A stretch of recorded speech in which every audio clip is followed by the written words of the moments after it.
Dito ako nagluto sa labas guys para hindi mamarder ang bahay. Pritong bonito. Yan po ang ating hapunan mga kaibigan. Hindi na ako nakapitas ng talbos kaya kamatis lang ang partner natin ito. Pitas tayo ng kalamansi.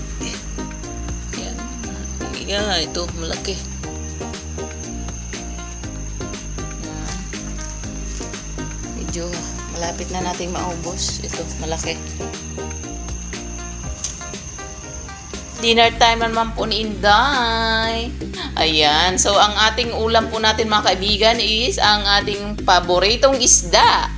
Ang pritong tulingan or bonito mga kaibigan. So, galing pa ito ng Pilipinas, no? Dahil export man ang mga Philippine isda dito mga kaibigan, no? Or galing ng Thailand, Taiwan, ganyan. So, meron tayong pritong bonito.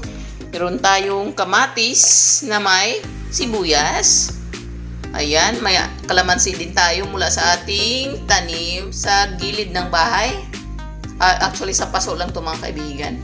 Meron tayong tuyo mansi with sili. Siyempre, ang ating rice. Dahil for me, rice is life. Meron din po tayo dito kape. Dahil kahit gabi na mga kaibigan, gusto kong iniinom akong mainit. Especially coffee, no? Let's say thank you for watching. Bye!